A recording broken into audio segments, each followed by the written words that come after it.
السلام علیکم خواتین و حضرات۔ آج مرزا غالب کی جس غزل پر اس محفل میں بات ہوگی اس کا پہلا شعر ہے: جنوں کی دستگیری کس سے ہو گر ہو نہ عریانی، گریباں چاک کا حق ہو گیا ہے میری گردن پر۔ دستگیری کا مطلب ہوتا ہے مدد کرنا یا حمایت کرنا، اور گریباں چاک کا مطلب ہوتا ہے جس سے گریبان پھٹا ہوا ہو، اسے چاک گریباں بھی کہتے ہیں۔ مطلب اس کا کچھ ایسے ہو سکتا ہے کہ برہنگی کے سوا، برہنگی کہتے ہیں ننگے پن کو، جنون کا ہاتھ کون تھام سکتا ہے، کون اس کی مدد کر سکتا ہے؟ یعنی کوئی اگر آدمی پاگل ہو تو اس کی تو مدد کرنے کو کوئی تیار نہیں ہوتا، بعض اوقات تو وہ اپنے کپڑے پھاڑ لیتا ہے، تو اس کے نزدیک کوئی جاتا بھی نہیں ہے۔ تو کہتے ہیں کہ عریانی جو ہے گریبان پھاڑنے یا چاک ہونے کا نتیجہ ہے، لہٰذا اس چاک کا حق یا احسان میری گردن پر ہے جس نے یہ عریانی پیدا کی، جس کی وجہ سے جنوں کی دستگیری ہوئی اور میری حالت جنون باقی رہی۔ یعنی جب میرا لباس پھٹا ہوا دیکھا، گریبان پھٹا ہوا دیکھا، تو یہ سب لوگ سمجھ گئے کہ یہ پاگل ہے، لیکن یہ کس کی وجہ سے ہوا تھا؟ یہ میری عریانی کی وجہ سے ہوا تھا۔ اگر لباس پھٹا ہوا نہ ہوتا، میرا گریبان چاک نہ ہوتا، تو کوئی بھی مجھے پاگل نہ سمجھتا۔ تو مجھے جو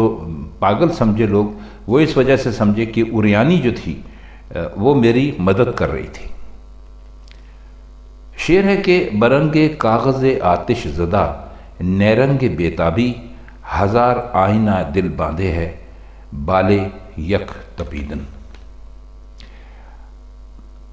کاغذ آتش زدہ وہ کاغذ جسے آگ لگی ہوئی ہو یا آگ لگائی ہوئی ہو، اور نیرنگ بیتابی کا مطلب ہے اضطراب اور تڑپ، یعنی طرح طرح کی۔ ظاہر ہے کہ جب انسان تڑپتا ہے تو اسے کسی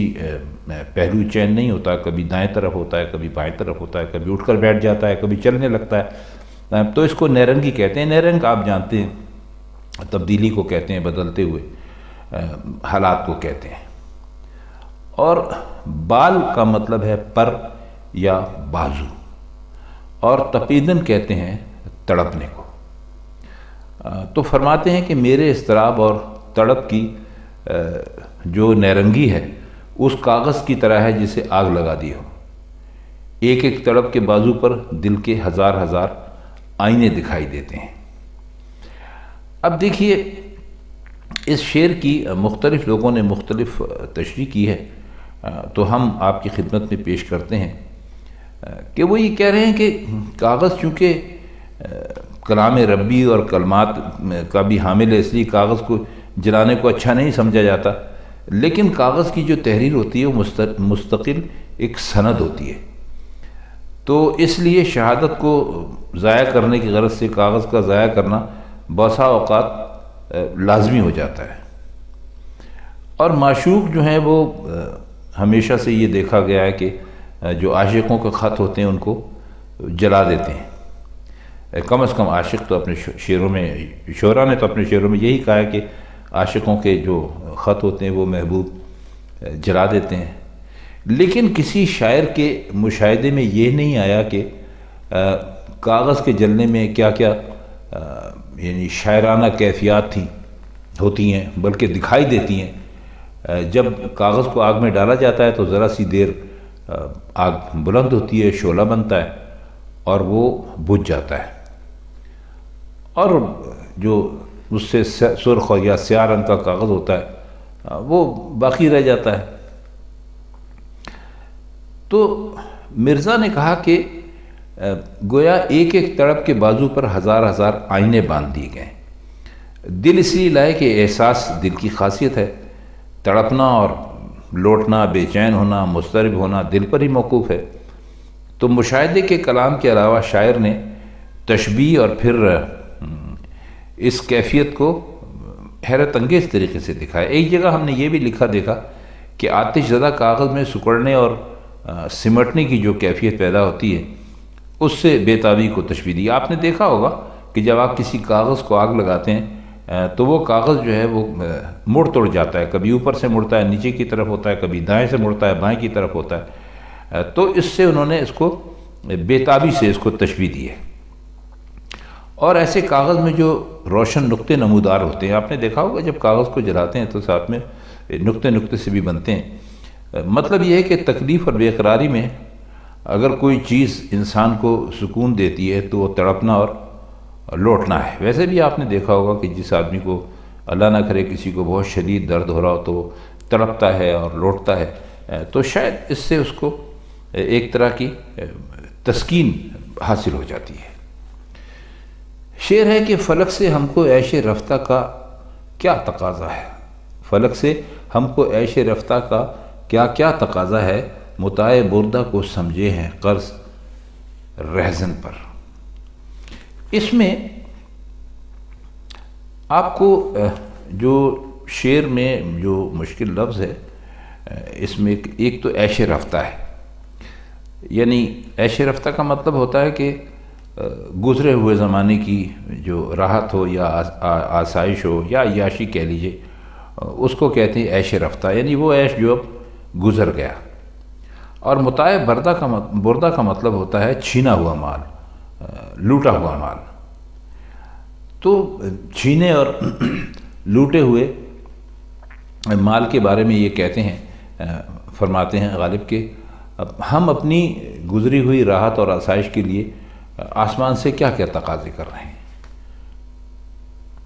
چاہتے ہیں کہ جو کچھ ہم سے چھن گیا وہ واپس مل جائے تاکہ پھر امن اور چین کی زندگی گزاریں، لیکن اتنا نہیں سمجھتے کہ آسمان کی حیثیت ڈاکو اور قزاق کی سی ہے جو مال و متاع لوٹ کر لے گیا ہے،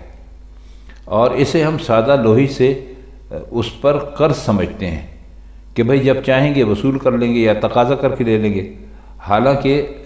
لوٹا ہوا مال، رہزنوں سے لوٹا ہوا مال کبھی واپس نہیں ملتا۔ شعر دیکھیے کہ ہم اور وہ بے سبب رنج آشنا دشمن کے رکھتا ہے، شعاع مہر سے تہمت نگاہ کی چشم روزن پر۔ بے سبب رنج کا مطلب ہوتا ہے بغیر کسی سبب کے خفا ہونے والا یا بلا وجہ ناراض ہو جانے والا، اور آشنا دشمن کا مطلب ہے دوست کا دشمن، یعنی محبت کرنے والے سے دشمنی رکھنے والا۔ اور روزن تو آپ جانتے ہیں کہ روشن دان کو کہتے ہیں۔ تو فرماتے ہیں کہ ہمارا معاملہ ایسے محبوب سے آن پڑا ہے جو بغیر کسی وجہ سے ناراض ہو جاتا ہے اور دوستوں اور خیر خواہوں سے دشمنی رکھتا ہے، یعنی اپنے آپ کو دوستوں اور خیر خواہوں میں شامل کر رہے ہیں تو کہتے ہیں وہ ہم سے دشمنی رکھتا ہے۔ تو اس کے تو یعنی اس حد تک کی بدگمانی بڑھی ہوئی ہے کہ اگر اس کے گھر کے روشن دان میں سے سورج کی کرن اندر چلی جائے تو فوراً غصے سے پکار اٹھتا ہے کہ روشن دان کی آنکھ نے نگاہ پیدا کر کے مجھے گھورنا شروع کر دیا ہے۔ یہ بالکل غلط بات ہے، کیونکہ نہ تو روشن دان کی آنکھ ہوتی ہے اور نہ سورج کی کرن سے ایسی نگاہ بنتی ہے، یا یہ کہ عاشق روزن کی آنکھ سے مجھے جھانک رہا ہے۔ ظاہر ہے کہ ایسی تہمت لگانا بجائے خود بلا وجہ ناراض اور دوست سے دشمنی رکھنے کا ثبوت ہے۔ تو فرماتے ہیں کہ جس کی بدگمانی کا عالم یہ ہو تو اب اس کے بارے میں عاشق مزید کیا کہہ سکتا ہے۔ شعر دیکھیے کہ فنا کو سونپ گر مشتاق ہے اپنی حقیقت کا، فروغ طالع خاشاک ہے موقوف گلخن پر۔ فروغ طالع کا مطلب ہے قسمت کا ستارہ چمکنا یا خوش نصیبی ہونا، اور خاشاک کہتے ہیں کوڑا کرکٹ، گھاس پھوس، اس طرح کی چیزوں کو، اور گلخن کا مطلب ہے، گل کا مطلب ہوتا ہے آگ، اور خن جو ہے وہ جو کھانے کا مخفف ہے، اس کو یعنی اس کا مطلب ہوتا ہے بھٹی۔ جو خن ہوتا ہے اس کا مطلب ہوتا ہے، خن خانے کا مطلب ہوتا ہے بھٹی، اور بھٹی تو آپ جانتے ہیں کہ بھٹی میں آگ دہکائی جاتی ہے۔ تو فرماتے ہیں کہ اگر تو اپنی حقیقت تک پہنچنا چاہتا ہے تو اپنے آپ کو فنا کے حوالے کر دے، یعنی فنا ہو جا اور اپنے آپ کو مٹا دے۔ دیکھ گھاس پھوس اور کوڑا کرکٹ کی کیا حیثیت ہے یا کیا حقیقت ہے، جب یہی بے چیز چیزیں بھٹی میں پہنچتی ہیں تو شعلے بلند کرتی ہیں اور آگ کو بھڑکاتی ہیں، تو یعنی ان کا نصیب کا چمکنا بھٹی میں پہنچ جانے کے بعد ہی ہوتا ہے، اور تیرا نصیب بھی اسی صورت میں چمکے گا، اور تو بھی اپنی حقیقت پر اسی حالت میں پہنچے گا جب اپنی ہستی فنا کر کے اپنے اصل کے اندر گم ہو جائے گا۔ اب اس شعر میں آپ نے دیکھا ہوگا کہ یہ کچھ عام جو ایک عاشقانہ سا شعر ہوتا ہے ویسا نہیں ہے، جیسے وہ علامہ اقبال کا شعر ہے، مٹا دے اپنی ہستی کو اگر کچھ مرتبہ چاہے کہ دانہ خاک میں مل کر گل گلزار ہوتا ہے۔ تو اس سے آپ کو یہ اندازہ ہو گیا ہوگا کہ یہ شعر عام جو شعر ہوتے ہیں عشق وغیرہ کے، ان سے اس کا کوئی خاص مطلب نہیں ہے، بلکہ مطلب ہی نہیں ہے۔ آخری شعر ہے کہ اسد بسمل ہے کس انداز کا قاتل سے کہتا ہے، تو مشق ناز کر خون دو عالم میری گردن پر۔ کس جو ہے وہ یہاں پر تعجب کے لیے استعمال کیا ہے، یعنی اسد تو خیر انہوں نے اپنا تخلص کرتے تھے جس زمانے میں، اس زمانے کا یہ شعر ہے، تو وہ کہتے ہیں کہ اسد کس درجے حیرت انگیز پاگل ہے، بسمل ہے، کہ خود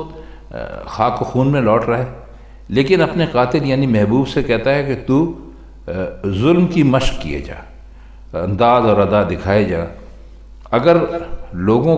کا خون ہوتا ہے تو ہونے دے، تجھ سے کوئی باس پرس نہیں ہوگی، تجھے کوئی نہیں پوچھے گا کہ ان لوگوں کا قتل کیسے ہوا، اور تیرے خلاف کوئی دعویٰ نہیں ہوگا، اور دونوں جہانوں کے خون کی ذمہ داری میں اپنے اوپر لینے کے لیے بیٹھا ہوں۔ یعنی اپنے عاشق سے کہتے ہیں کہ تو جتنے بھی قتل کر، جو تیرا دل چاہے کر، بس تو اس کی فکر مت کر، میں تو اسی انداز کا ہوں کہ میں اپنے قاتل سے کہتا ہوں کہ بھئی تو جتنے لوگوں کو چاہتا ہے مار دے، مشق ناز کر، اپنے ادا دکھا، اپنی اداؤں سے اور اپنے نخروں سے تو بے شک یہ مشق کرتا رہے، یعنی یہ کام کرتا رہے، اور جو دو عالم کا خون ہے وہ میری گردن پر ہوگا۔ تو خواتین حضرات، یہ تھی مرزا غالب کی آج کی غزل، اور اس کے کچھ مشکل الفاظ کی معنی اور کچھ اشعار کی شرح ہم نے آپ تک پہنچانے کی کوشش کی۔ تو امید ہے کہ آپ کو یہ غزل بھی پسند آئی ہوگی۔ تو آپ سے ملاقات ہوتی ہے مرزا غالب کی کسی اور غزل کے ساتھ کسی اور محفل میں، تب تک کے لیے ہم چاہتے ہیں آپ سے اجازت۔ خدا حافظ۔